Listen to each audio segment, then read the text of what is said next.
Sure. So this is our bike.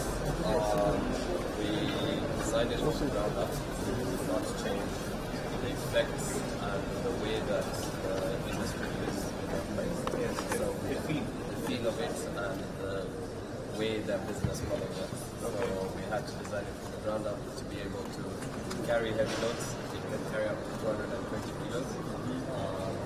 Because of their long working hours, we didn't want them to stop and charge for a long time. So it's not stoppable battery. Actually, pull the battery out while charging it. And yeah, making it robust and simple. So we worked with a lot of parts. So one battery can last for 7? Yes, on a single charge. One battery, 70 kilometers. Yeah. Yes. Okay. What is on average? How long does a border do a day? They generally ride within the city center, or within Nairobi. They're generally riding from 80 kilometers to 140 kilometers. On average? Yes. Daily? Yeah. Okay. So with 2 batteries, you're able to charge through the whole day. You charge one? You charge one, and we usually, the bike comes with a home charger, so you can charge it in your house when you're at home. And then if you charge both, then you're good for the day. You're good for the day. What else we're also putting? So a lot of the mechanical auxiliaries are being made locally. The battery compartments, the passenger footrest, the rear carriers we're starting to bring local, and a lot of the seats and the fiberglass. The only one that we're still trying to move to localization is the frame and the swing arm. Yeah. Yes, the main frame and the swing arm.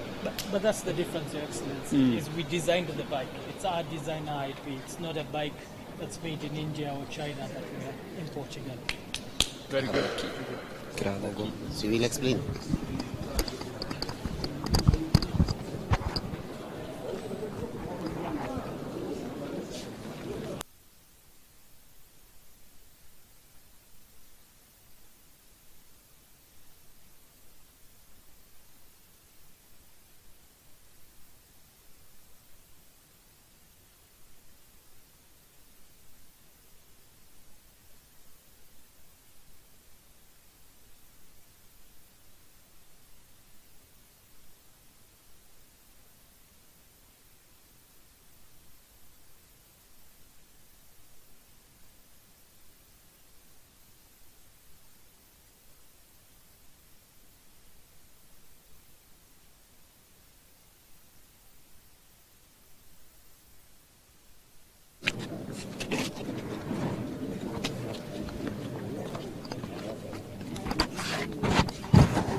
electric companies here in Kenya are getting off-the-shelf batteries, but we work a lot in design, testing, validation, and working towards actually bringing assembly locally. So right now we have just set up our lab. We want to equip it with time. I'm the battery team manager at the moment. And this is the work we do here. So like you see here, this is now, you've been talking about lithium ion. This is the lithium ion cell. Yes. This small thing here. And manufacturing this thing requires a lot of support, a lot of resources, a lot of capital. So we find that locally that is not very possible. So we work with partners from different parts of the world to design and manufacture, especially the cells. And it's a very, I think it's an industry that is growing quite heavily. I think China's economy is based heavily on EV batteries. I think it's the biggest battery manufacturer at the moment. And so we are trying to see how to bring this manufacturing locally. Even though it will take time, we know we are going to get there. So what we do here in Rome is we do the design work, do the sizing, do the mathematics, do the calculation. We know what range we need, we know what cost we need to sit within, we know how much the safety requirements that we have. And so we draft the specifications, all the requirements, sent to our partners, and then they build these samples for us. They come here, we test them to cell level to ensure that we're sending out safe batteries. So, do you want it complete, or you come and assemble it here? We buy it complete, we buy it looking like this, and then we come here and open up samples and test at cell level and check check that the battery management system, because these batteries are very sensitive to overuse, misuse, and things like that. So we have a battery management system that basically monitors the functionality of it. And she told me our neighbors. yeah. Sorry. She told me our neighbors are manufacturing. Yeah. But us we're not. They are slightly ahead of us. What are they doing? Yes. So we've grown so much in terms of the battery technology that we've deployed. This was our first ever battery in Rome. It was a 2.1 kilowatt hour battery, and then we switched to this one, which is a bit smarter, has tracking, because it's an expensive component. And then we switched to this one, which is now a different cell type. So you see, this one is cylindrical, and then we have this particular type. It's like flat and rectangular. So they are lighter, cheaper, and they have more range and more power. And now this is what we have deployed commercially, and this is what we are looking towards the next release. Okay. And yeah. Can you see the passion in our technology? Yeah. As an intern 4 years ago.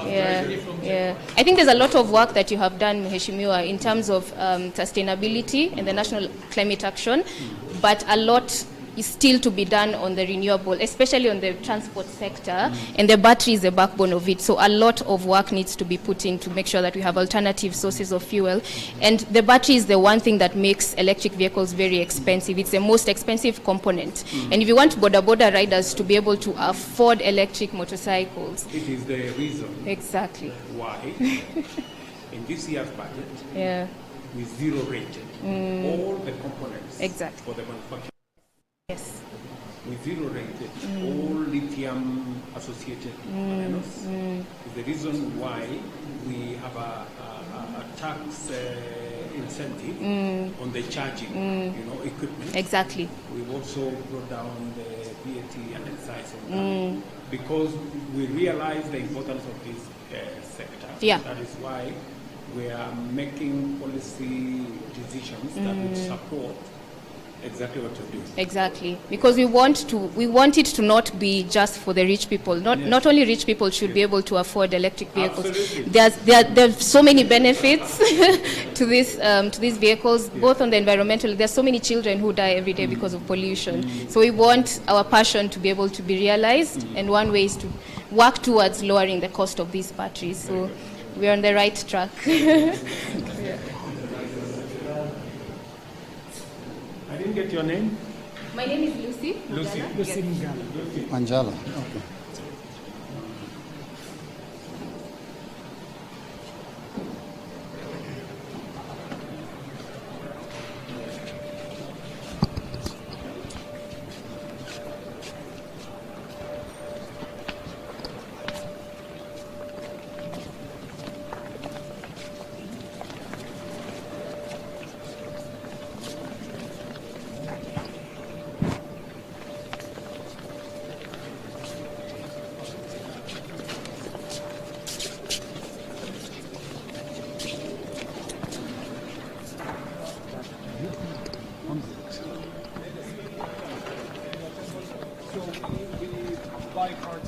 Across the world, and both from Kenya and from India, from China. We bring it here part by parts. This is our sub-assemblies.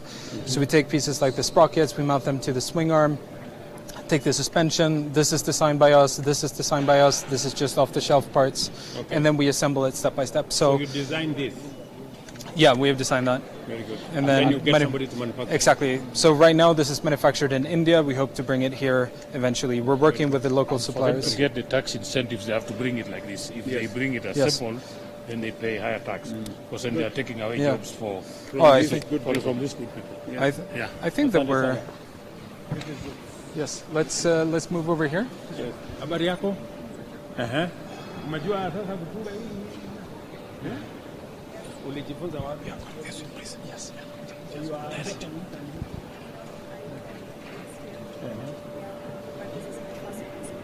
This is your first piece of work, and you are getting to learn a few things. Very good. Which college did you go to? What did you study?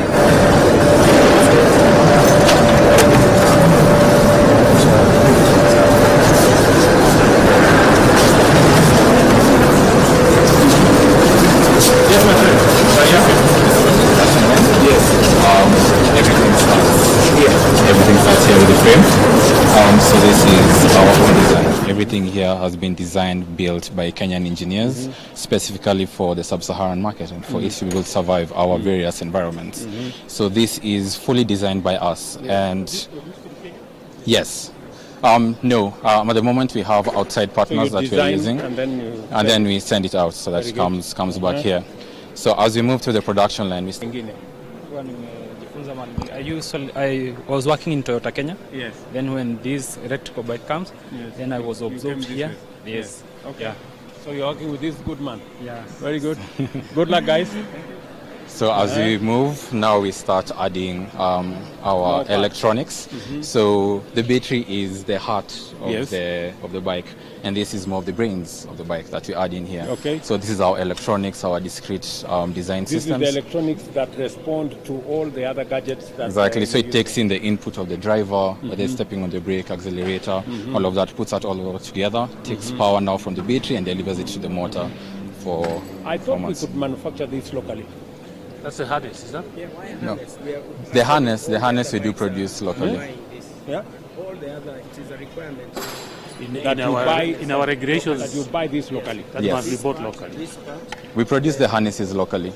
This one? Yes. Very good. Yeah. Very good. It's just the electronics themselves, the brains, the discrete electronics that we produce. Sorry. Unaunda hii kitu? Yes, unaunda hii kitu. Yes. Allah. Okay, so mmekuwa mkifanya for how long? I've been working with the company for the last 4 years. 4 years? Yes. Uh-huh. Yeah. I'm currently the production line engineer, in charge of all the technical issues in the line. Uh-huh. Okay. Where did you go to college? Kabete Polytechnic. Kabete Polytechnic? Yes. Oh, very good. Do you have some of your colleagues here from other colleges? Yes, I have a lot of my colleagues here. Okay, yes. From the Tibet? Yes.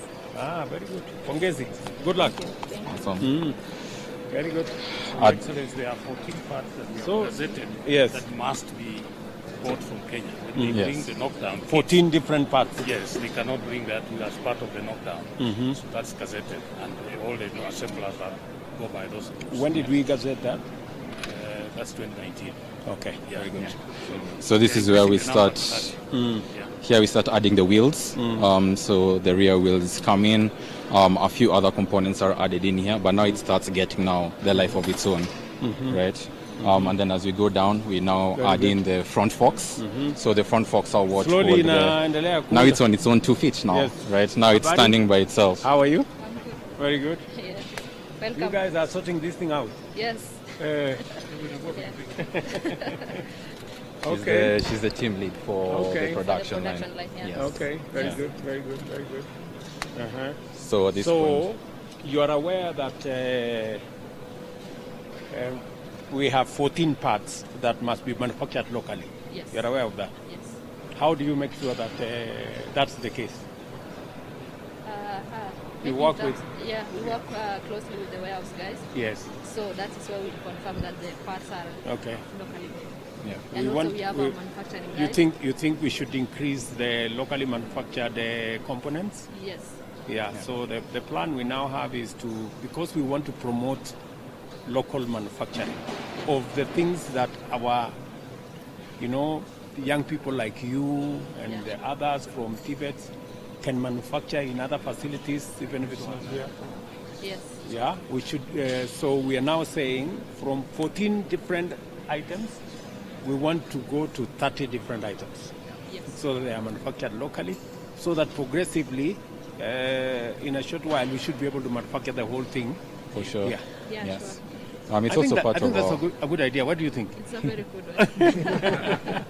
Okay. That's a key part of our Yes, design thank you, ethos. Every single component that we are designing specifically to be able to produce it in here. So we are almost there. We are almost there. At this point is where we start testing the wiring and the electronics. So it's all there. Yeah, so the harness is now one of the components that we are producing here locally. Now we start testing the systems, how they are working, how all of our discrete electronics work. There's our brain working as it should be. We already have a battery in here just to make sure that everything is running as smoothly as it should. Are you aware of what we have done in this year's budget? We have now zero rated. Yes. the whole motorbike, all the components. We have also zero-rated all the components. We've also removed the taxes on the battery. Yeah. We've also removed taxes on the lithium inside the battery. Yes. We have also removed taxes on the charging infrastructure, because this thing requires a charger. You are aware of that? Yeah. And then we have also because we want to make the bike affordable. And we want to make even the passengers pay less by making the operation of all these bikes much more cheaper. That's why we've knocked down about 5 different taxes, so that because at the moment we are producing only 0.5% of e-mobility equipment in Kenya. So we want to scale that up, yeah, and make sure that more people like you can come into these facilities, expand the capacity of this facility to hire more people, and to make sure that we are moving our country forward. Sindio? Yeah. Exactly. Don't you think that's a good plan? That's a good plan. Okay. All right. Thank you very much. So at this point, the first finishing stages start being completed. So here we start doing the cable routing, making sure that all the cables are well connected, start adding the cowling in as well. So now it's starting taking the full shape of the bike itself. Right? Very good. Very good. Very good. See, hii karibu nimepaki kidogo. Ni kuisha inaisha. Iko almost. Iko karibu na hapo. Karibu. Iko karibu kutembea. Very good. Very good. So hii ni mzuri sana. So umesikia ile kitu nimesema. Sasa hii bike yako. Tumesikia watu wanapiga makelele huko. Kama budget nini. Kwa hii budget tumetoa hii motorbike yako hii yote tumeandaa ushuru, kwa sababu tunataka kuongeza wale watu wanapata kununua hizi motorbike. Na pia katika ile kuondoa ushuru yote tumeondoa is to make the bike cheaper and to also make the passengers pay less. Because if you're operating with a less cost, you can be able to charge less. Sindio? Na si ungependa tuongeze ile watu wanafanya kazi hii ya kutengeneza hizi pikipiki? Ama unataka tu tuendelee sisi kuimport kutoka nje? Kuna watu wanasema tuendelee tu kuimport. Hapana. Hii unajua hata huwa inasaidia nini? Inasaidia hata hewa, kutengeneza hewa. Kuna na hewa inakuwa clean. Very good. Hi, asante. It's very interesting. These guys understand what they are doing. For sure. So this is mkubwa. Habari yako? Sasa karibu inaisha. Almost kuisha.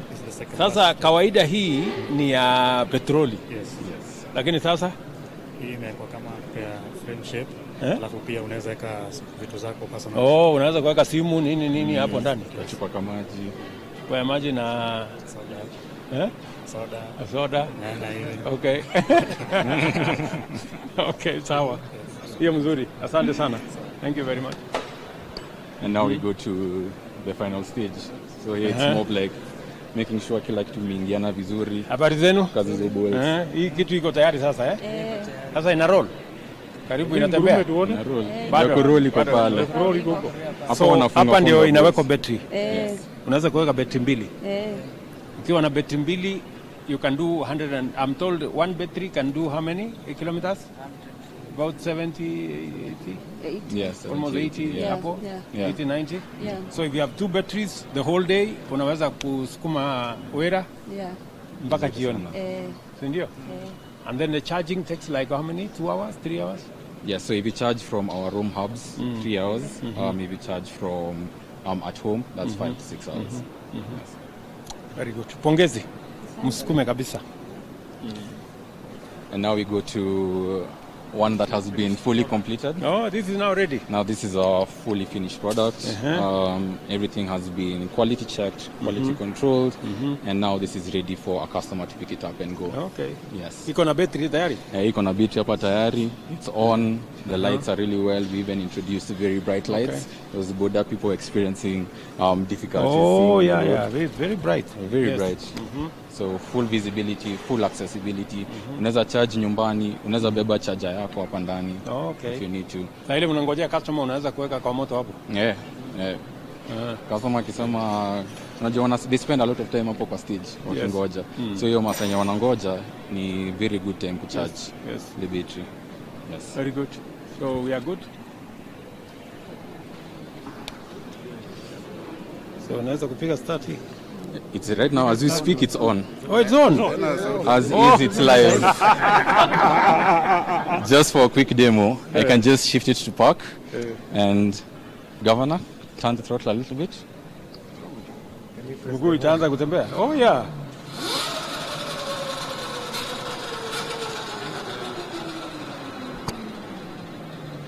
Hii ndio.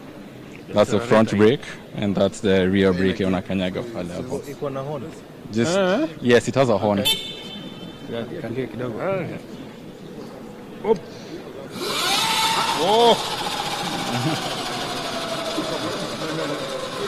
Oh, in your brake, eh? Yeah, and this also the front is the brake as well. Inaweza kuruka. Be careful, guys. No, it's in park. It's hanging, so it can't go. Yes. It's hanging.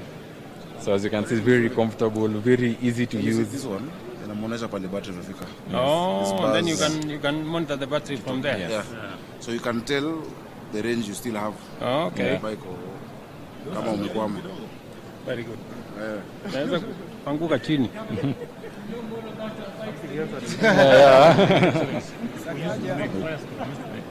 Now, all our tires are important. No, this is not right. But even for cars, I think there's just some small incentive. Sure. It's actually been a big challenge for us as well. Yeah.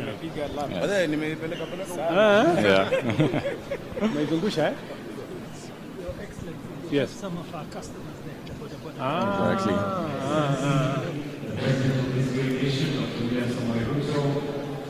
Governor, Nairobi County, Justice Project, CS Energy, Honorable Chief. What is your experience? Actually, it has helped me a lot in saving a lot as compared to fuel bike. I can be able to fuel bike kawaida. I used to spend around 400 shillings with the kununua petrol. Yes. So with this one I can charge it at home with less than 100 shillings, and I'm able to do my job the whole day. Yes. Okay. Now, kama unatumia karibu 100 bob kucharge. Yes, at home. And then unaweza charge kwa nyumba, yes. Alafu hakuna na kuservice. At service. Actually it doesn't. Kawaida ile ya kawaida unaenda after how long unaenda? Actually there's no putting oil, nothing. Hakuna oil. Only oiling chains. No plugs. Hakuna hiyo mwingine yote. Hakuna. Yes. So hiyo yote normally you used to buy those every 2-3 months, maybe 4 months. Yes. That oil, plugs, they're changing of many things, but only this one is just oiling the chain. That's all. Karibu unasonga. You're good to go. Okay, it's good. So you think it's a good, it's a better idea? Yeah, it's best. E-motorbikes. Kuna habari kwamba katika hii budget kuna mambo tumefanya ndio hii ikuwe cheaper. Number 1, tumeondoa VAT.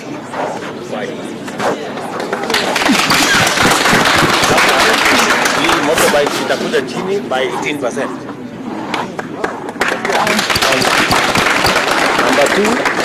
Number 2, tumeondoa VAT kwa battery. Kununua battery inarudi chini. Number 3, tumeondoa pia si kwa parts. Hii parts yote ya kutengeneza hii nini tumezero. Number 4, ile charging infrastructure, mahali unaenda kucharge, pia hiyo tumeondoa ushuru yake. Alafu sasa tuko na tariff ya kucharge. Sasa hii unajua ukicharge nyumbani utalipa zaidi, lakini sasa tumesema mahali popote mahali kuna charger ya motorbike, ile stima ya pale tumereduce. Unaelewa?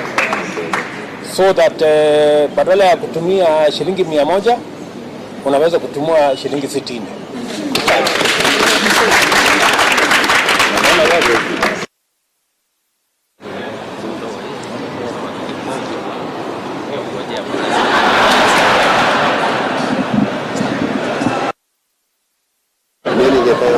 Watu ni wazimu kabisa.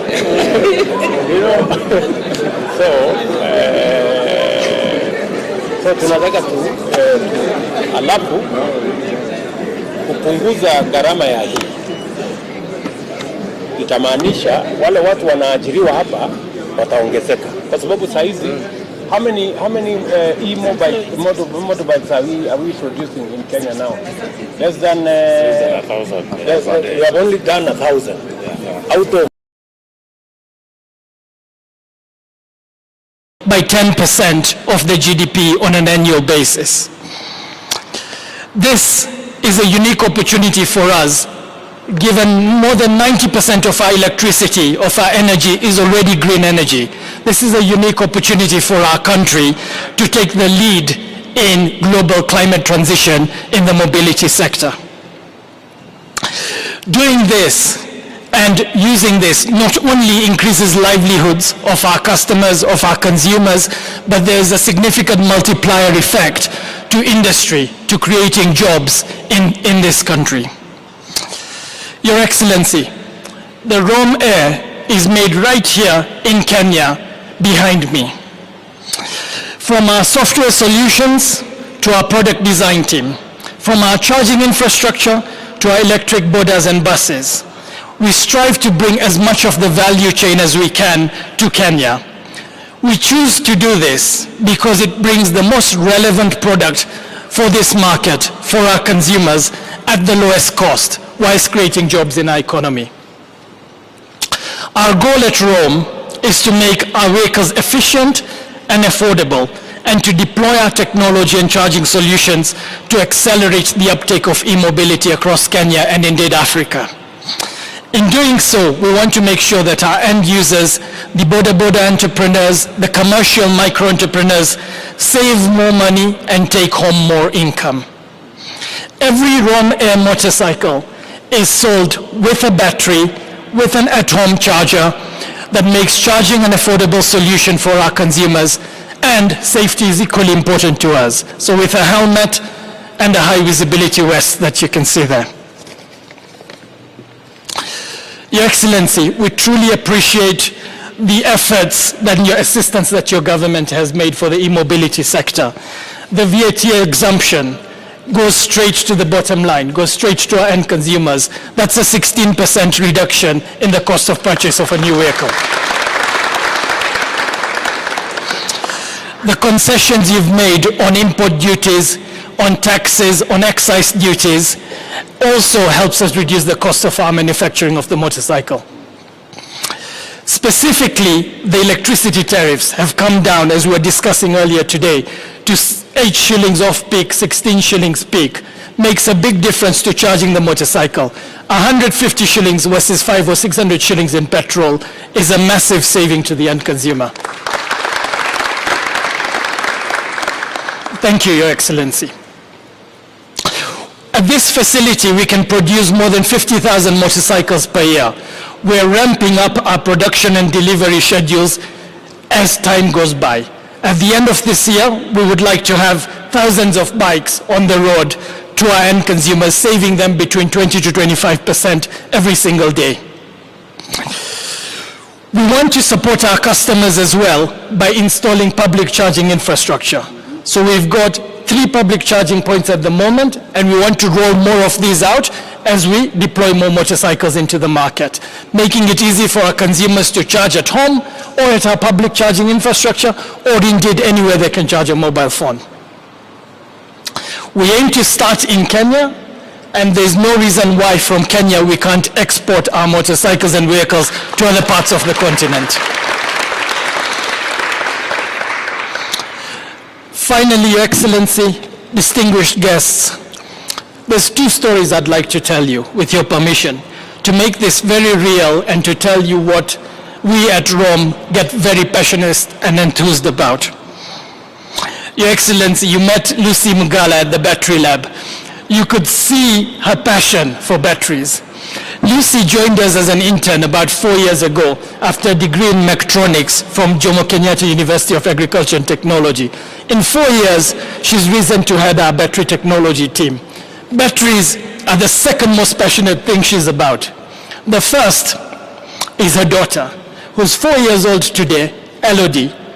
And what drives Lucy is the passion she has for the products that we make to deploy across the country, these mobility solutions, such that her daughter can live to see a more prosperous, a greener, and a better Kenya. Your Excellency, next, you also met one of our customers, Lillian Moyanga, over there, very nicely on her motorcycle. Lillian is a single mother of a 12-year-old boy, David Kinuthia. Lillian has been a boda driver riding across Kilimani for the past 6 years. She's one of the early adopters to an electric motorcycle. She started using the Rome Air 1 year ago.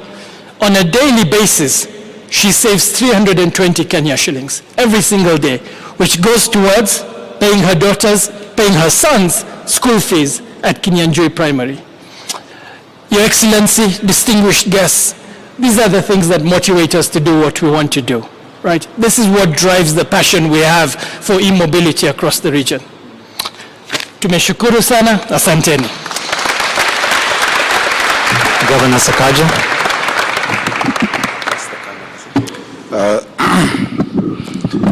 Thank you very much, Your Excellency, the President of the Republic of Kenya, Waziri Davis, wabunge, makastoma wa Rome, wale wanaendesha bodaboda, Bwana asifiwe. Pia viongozi wa hapa, Philip na CFO, and the entire association, because I know it is a whole ecosystem of different players and different assemblers of electric bikes as well as electric buses. Your Excellency, leo hii tuko hapa na Nilangata constituency.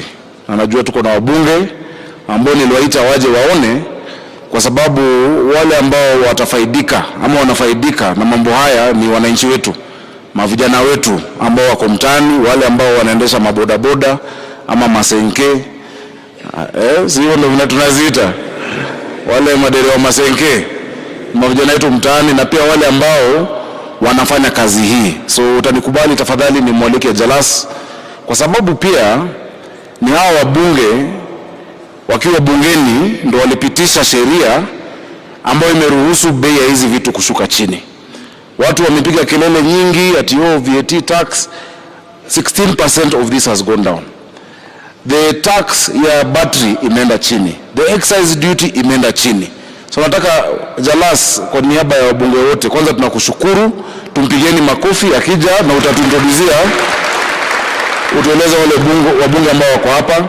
Lakini kabla yako pia nimeona tuko na Bishop the leader katika assembly ya Nairobi. Just say something on behalf of all the MCAs who are not even here. Alafu Jalas. Thank you very much, Your Excellency, Governor, and all the guests. First of all, I'm very happy to be here, and I believe that some of these things are best when we see them. Personally, as the incoming leader of government business in Nairobi, we will look into ways of making it more affordable with the governor of the city, to make sure that we are able to operate cheaply and affordably with the Boda people. To the CEO and all the people who are doing this is wonderful, and we look forward to seeing this. I see you have a very nice color. but I prefer yellow color is very popular in Kenya. So I would wish that you start producing yellow motorbikes. Thanks a lot. Thank you.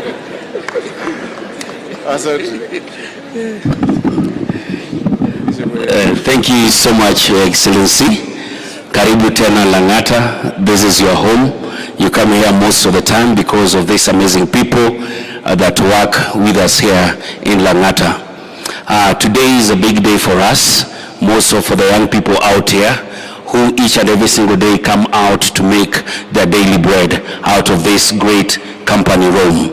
Your Excellency, what we would like you to do is just to support the young people out here in everything that they are doing already, and also not just here in Lang'ata but to other amazing constituencies in Nairobi. Allow me to just welcome the other members of parliament who are with us here. We have Mwafrika, karibu sana, our MP for Roysambu.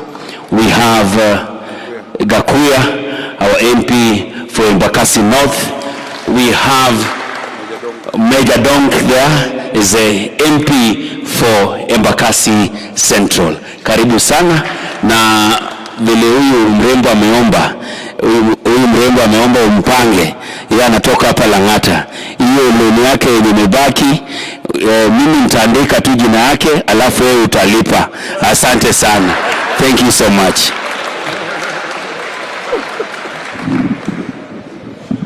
Asante sana. Asante sana Jalas. Kushirikiana ni muhimu. Uandike jina, mimi nitapelekea boss, yeye alipe.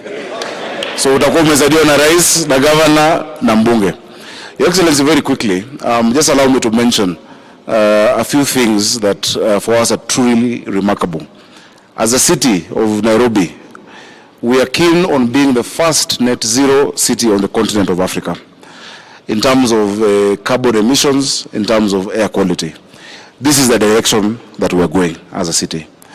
On top of the cost that you have reduced, we are going to partner with you in creating the charging stations and reducing the licenses, ile cost ya licenses ambao each station is required to pay, and the rates applicable to them. My leader is here, nitahakikisha kwa assembly, because our finance bill is now being discussed. At least tupunguze hiyo. Na hizi stations ziwe nyingi, ziwe mtaani. Kila constituency kuwe na station, ili pia hao wenye wanaendesha bike waache kuwa na what we call range anxiety. Haujui pale itafika ama kama itakatika, but unajua the next place you go, you'll be able to get a place to charge. And not just for the bikes, also for electric vehicles and for electric buses. Na kushukuru Your Excellency, a few months ago nilikuja kwako kwa mambo ya BRT ya Nairobi. Ilikuwa imekwama kidogo kwa ile serikali ya awali, mambo ya cabinet. You have done with Mheshimiwa Murkomen, the cabinet memo. The issue has come to you. We've gotten money from the European Investment Bank.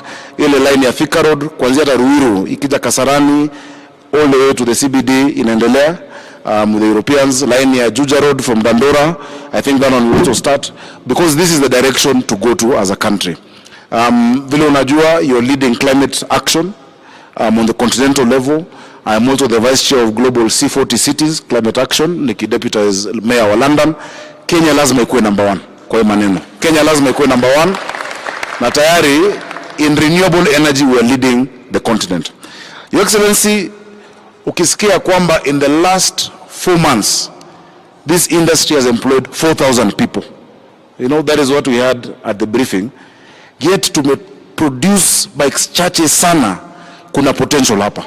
Our biggest problem today in Nairobi and in the country ni vijana ambao hawana kazi. It is millions of disengaged, disillusioned young people who are educated. Umesikia story ya the ones who are working here. A degree in supply chain management, yule msichana ambaye wanafanya batteries, she knows what to do, but the opportunities are not been there. These opportunities for young people will not create themselves. Lazima ipangwe. It must be worked on. And this is one of the ways that we're doing it. So we really support Your Excellency for taking the lead in creating employment for our young people, and we will do our part as a county. Finally, Your Excellency, ile ningeomba, kwa sababu najua kuna pali umetushikilia kwa aggregation and industrial parks kama county. Nafikiri tukaleta hao manufacturers wa hizi pia kwa special economic zone such that they can benefit more, tunaweza serve East Africa yote kwa mambo ya electric bikes na electric vehicles, such that if the cost to Philip and his team ya kuiproduce, if the cost to Moses Nderitu ambaye anafanya mabasi imeenda chini kidogo, why shouldn't Kenya supply Uganda, Tanzania, DRC and Rwanda as instead of importing them from China? The biggest portion component of this battery ni cobalt. Cobalt inatoka DRC, inapita Uganda, inapita Kenya, inaenda Mombasa, iende China, watengeneze battery alafu waturudishie hapa. I think in future, that company doing it there, why don't we invite them to come do it from here and serve the entire East African market? Hii kitu itaenda chini zaidi, watu wetu wafurahi. Kwa hayo mengi, Your Excellency, uniruhusu sasa ni mwalike waziri Davis Chirchir aseme yake alafu atakualika. Karibu. Your Excellency, President of the Republic of Kenya, the leadership of Nairobi County led by Johnson Sakaja, and the Member of Parliament and your team, Jalango. Your Excellency, tumefurahi kufika hapa leo kushuhudia na kueleza hawa wenzetu wa Roma kwamba tutafanya kazi pamoja, tusukume hii kazi mbele ili kwamba the hustler nation on our bottom-up program do get the benefit of the cost of doing business at that level. Your Excellency, you will have been briefed that running electric motorbike or using electricity to run the business will cost a third of what would otherwise cost to run using diesel. Your Excellency, I want to congratulate Roma for supporting us on what would otherwise look like a serious bottom-up program that will go a long way in supporting and putting more money on the pockets of the border rider. Your Excellency, on the energy side, I want to confirm that on the 92% energy mix, when we do charging of our motorbikes, we are charging with clean energy, what you will call green energy, not gray or blue. And therefore, on our target of 2030, basically carbon neutral, we are on course to achieve that. I want to confirm, Your Excellency, that as we work on the energy sector, we want to work with the mobility sector so that the target, the true target of reaching 100% carbon neutral for Kenya is achieved not only on power generation, but also on the mobility. So we will work with the industry. I want to confirm, Your Excellency, that we've done our math, and if we do roll out 30%, we are working on 30% accelerated border by 2025, which will give us up to 500,000 motorbikes on the road. 500,000 motorbikes on the road, which will be about 30% of the motorbikes on the road today, will require an additional 500 megawatts power generation, which we need to start today so that that power is available to support the border riders at that percent cost, which is 30% of what you pay today. Your Excellency, as we go to the climate summit, Africa Climate Summit September, I'm consulting with State House so that we'll have a charging point at the State House, not only for the, and we are working on that, Your Excellency. It will be there. In fact, if we were a bit fast, we should be riding on an electric vehicle on that particular day. Your Excellency, allow me to invite you to basically talk to this great project that I did say addresses the bottom up in terms of cost saving, particularly on the tax holidays that you have provided in the finance bill, the finance act, sorry, in the finance act that addresses our people at the bottom of the pyramid. Welcome, Your Excellency. Thank you.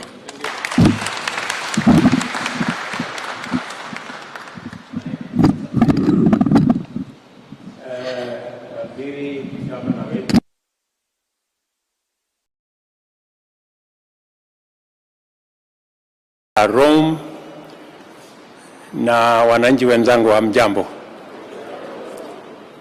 Basi mimi pia nimefurahi kufika hapa siku ya leo, na nimekuja hapa makusudi kwa sababu ya mpango huu ambao tuko nao wa e-mobility. Nyinyi mnaelewa ya kwamba mimi kuwa rais, watu wa bodaboda walinisaidia sana.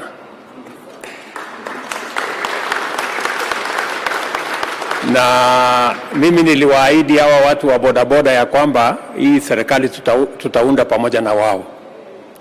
Najua wamekuwa wakingojea hii maneno yetu inafika lini. Na mimi nataka nitangaze nikiwa hapa, vile nilisema wakati tulikuwa kule Embu, ya kwamba biashara hii ya bodaboda ni ya muhimu.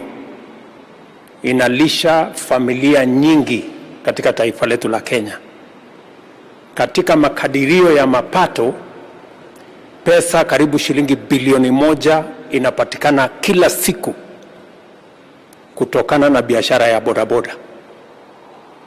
Kumaanisha inafikia familia nyingi kupata chakula, kusomesha watoto wao na kufanya kazi zingine ambazo tunatusaidia kama taifa.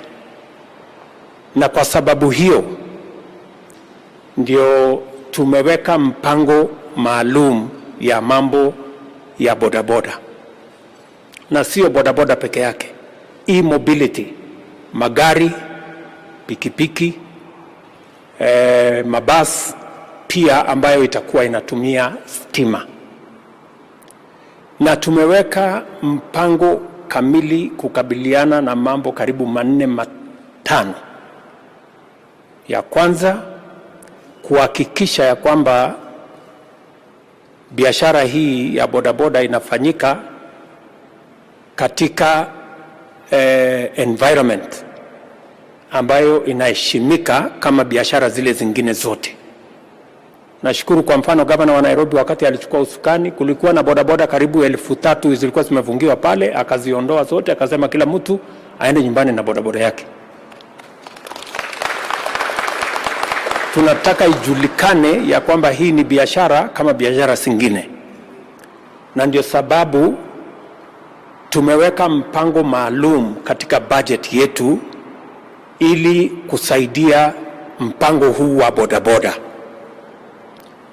Nia yangu na nia ya serikali ni kuhakikisha ya kwamba kati ya shilingi bilioni 1 inapatikana kila siku.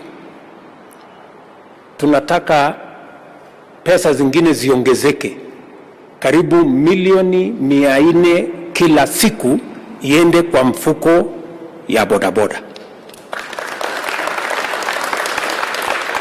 Wengi hapa mtaniuliza hiyo itafanyika namna gani? Si ndio? Nataka mnisikize kwa makini. Ya kwanza, tumesema ya kwamba tunataka kutumia sekta ya bodaboda kuzalisha ajira.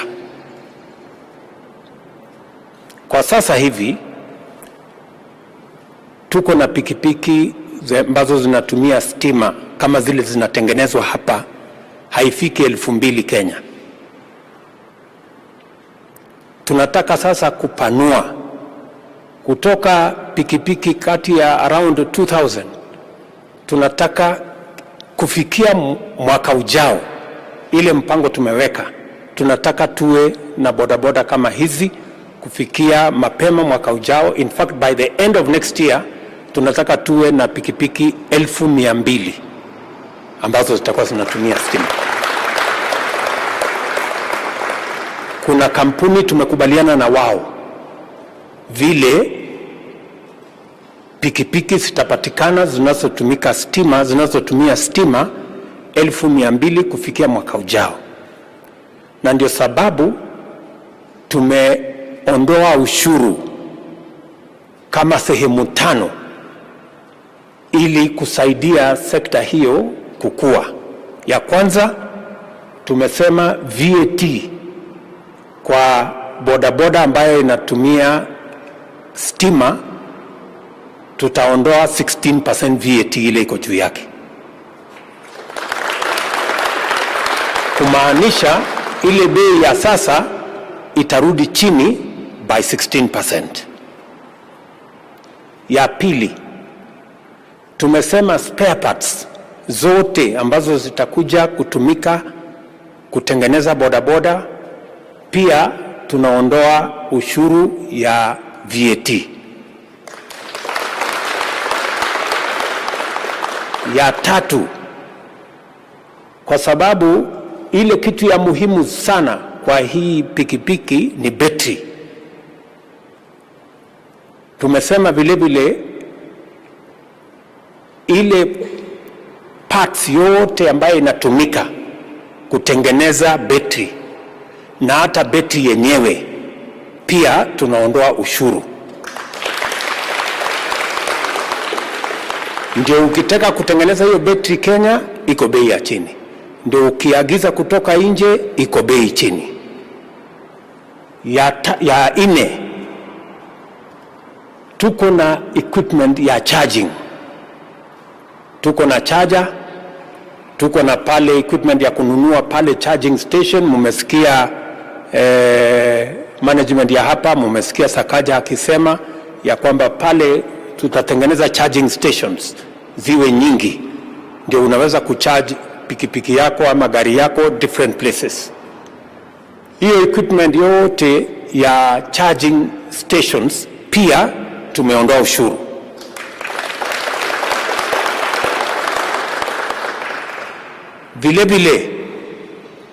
Vile mumesikia imesemekana kutakuwa na charging stations. Ile stima ambayo mita ya kucharge bodaboda, gari, bus, hiyo stima yote tumekubaliana na watu wa huyu mungwana ndiye anasimamia mambo ya EPRA. Tumekubaliana na huyu mjamaa tuwe na bei ya chini ya hawa watu kucharge pikipiki zao na magari zao. Na ndio nimewaleta hapa, kila mtu ajue kazi yake na afuate laini yake, si ndio? Kwa sababu tukifanya hiyo kazi yote na tayari tumeweka katika finance bill ile tunangojea itoke kotini. Unajua kuna watu wengine wamekimbiza kotini ati wanapinga hiyo maneno yote. Mimi nashangaa wanataka tuwe na Kenya aina gani? Mambo matatu tukikamilisha hii, mambo matatu yatafanyika. Na mimi nataka mnisikize vizuri. Kenya hatuwezi kuendelea kuwa ni nchi ya kuagiza vitu ambazo zinaweza kutengenezwa na vijana wetu hapa Kenya.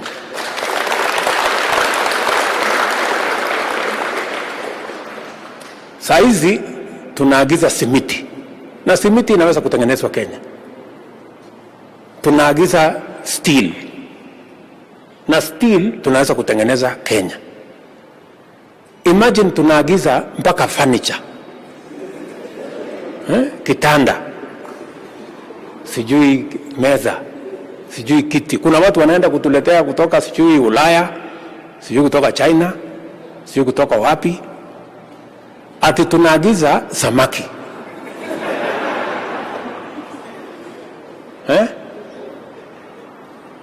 Ndio nimesema hizo vitu zote ikiwemo hii pikipiki. Hii pikipiki tumekubaliana, number 1, kuna parts 14 kwa hii pikipiki. Tayari tumesema hizo haziwezi kuagizwa tena, itakuwa inatengenezwa Kenya.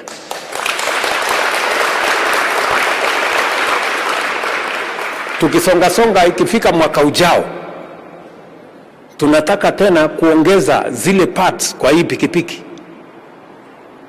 kutoka 14 parts mpaka 30 parts ambazo zitakuwa zinatengenezwa Kenya. Ndio tupate watu wengi kama Lilian ambaye alitoka university. Kuna mrembo mwingine nilikutana naye hapo alitoka TVET. Alitoka TVET, saa hizi anafanya kazi hapa. Hawa vijana wengi ambao wanatoka TVET kila mwaka, njia ya kupanga ajira yao ni kuacha kuagiza vitu zinatoka nje, zile zinaweza kutengeneza na vijana wetu hapa Kenya.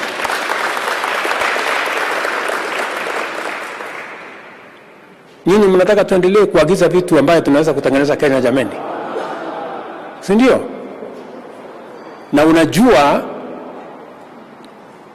matatizo ambayo tumekuwa naye ni kwamba sisi kama viongozi hatutaki kuamua ile mambo iko ngumu, kwa sababu tunataka tu kupigiwa makofi kila wakati. Sasa ukipigiwa makofi na watu hawana kazi, itakusaidia nini? Si heri upange kazi ya hawa watu ndio wakikupigia makofi, at least wako na kitu kwa tumbo ama nini? Sijui kama tunaelewana.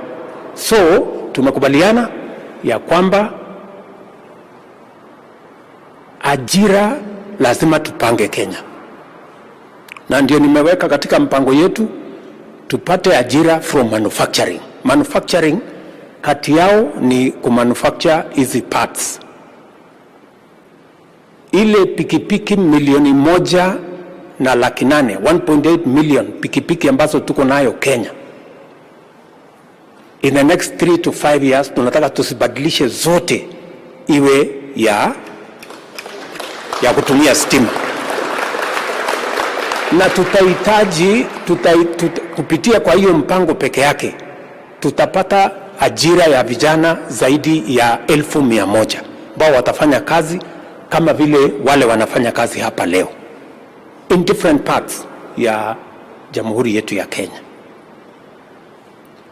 Vile vile tumekubaliana ya kwamba wakati tunapanua nafasi za ajira kupitia hii mpango ya e-mobility,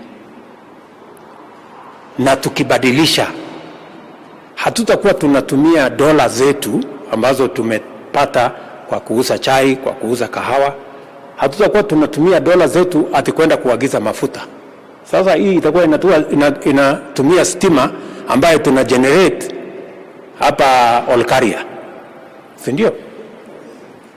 So mambo ya kwenda kununua petroli, sijui kununua sijui mafuta taa, sijui kununua wapi, ama ni mafuta gani hii barabara inatumia petroli, si ndio? Badala ya kwenda kununua petroli, sisi tunatumia stima yetu ambayo tumetengeneza hapa nyumbani. Nyinyi mnanielewa? Na ya muhimu zaidi, hapo ndio nataka mjue ni vipi nataka kuweka milioni 400 kila siku kwa mfuko wa Kenya. Pale ulikuwa unanunua stima, ulikuwa unanunua mafuta, petroli kwa hiyo pikipiki ambayo umekuwa ukitumia ni kati ya shilingi 400 na 600. Sio ndio bei ya petroli kila siku kwa mtu ya kuendesha bodaboda biashara? Sasa kucharge battery ili utumie for a whole day, ile ungetumia shilingi 600, sasa utatumia kati ya shilingi 60 na shilingi 100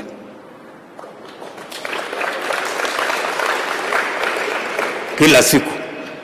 Sasa wewe hata kwa hesabu yako, hata kama ujui hesabu sana, kama ulikuwa unatumia shilingi 600, sasa unatumia shilingi 100, faida umepata ni pesa ngapi?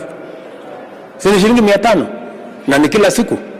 Hiyo ni pesa imeenda kwa mfuko yenye ingekuwa inaenda kwa petroli. Ama hii hesabu mnataka tufanye namna gani? Nilikuwa naona Mungu ana lakini kutojua, alikuwa anauliza, nafikiri alikuwa Kitale, alikuwa anataka kwenda maandamano, alikuwa akasema alikuwa anasema sasa huyu hasla anatuambia ati atatuletea pikipiki inatumia stima. Sasa hii ya stima kweli, mnaona hii ya stima itaweza hata kutembea kilomita 1? Mimi nataka nimwambie huyo jamaa aulize huyu mama Lilian. Si Lilian yuko hapa na anatumia hii pikipiki ya kutumia stima, ya ananiambia Lilian akichaji na 100 anafanya biashara ya the whole day. Sasa huyo mtu ya Kitale tumepata majibu yake. Awache maandamano, angojee pikipiki ya kutumia stima.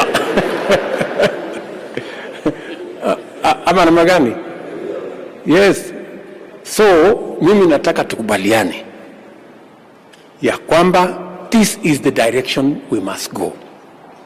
Najua itachukua muda sisi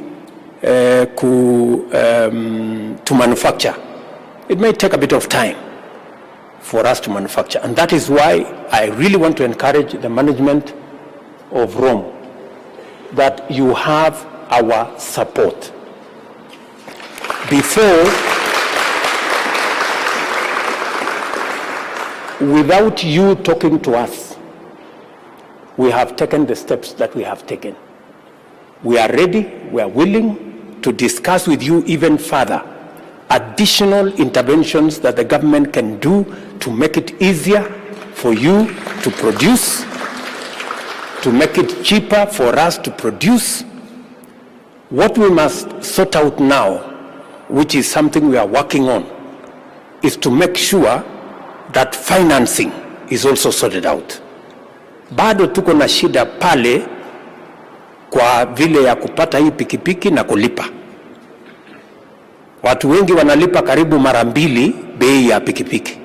Pikipiki ya shilingi 1150 unaenda unalipa mpaka inafika 300,000. Si ni kweli? Sasa hapo ndio tunataka tujipange.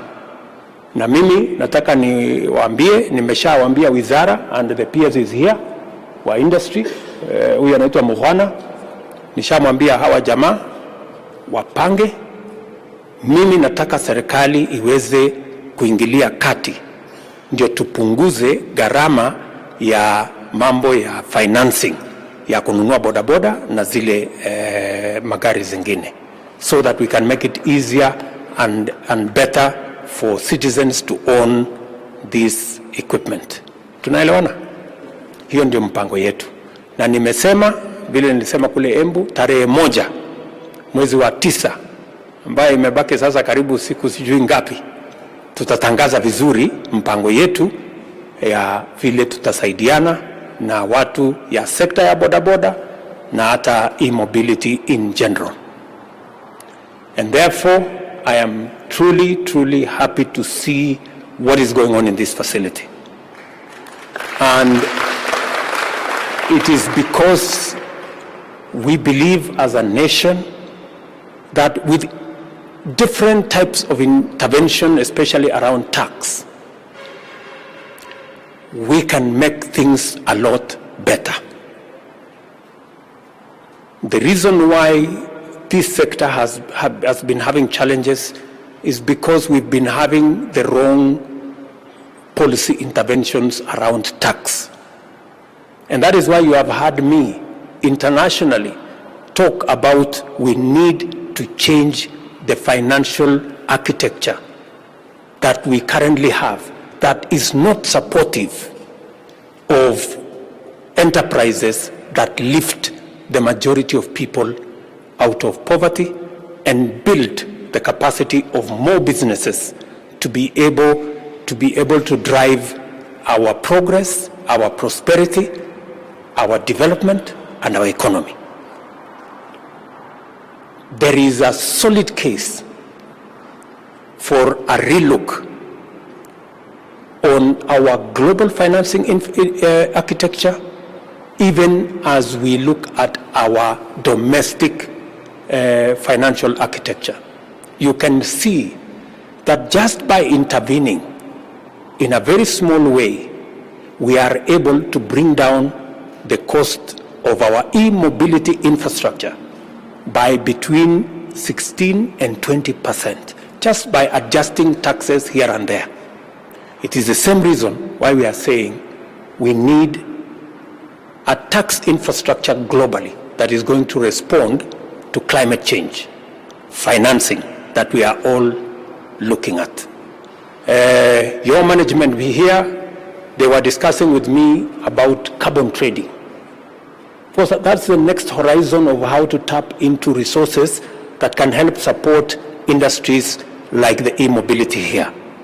And I have committed to the management, as I commit to the whole industry, that we are finalizing the carbon trading legislation. My good brother Jalash here and team, is already in Parliament. We want you to expedite so that we can have a carbon trading infrastructure that will support green industrialization, including green manufacturing of items like the ones we have here. So I am very happy this afternoon to be part of this very important intervention. As I have said,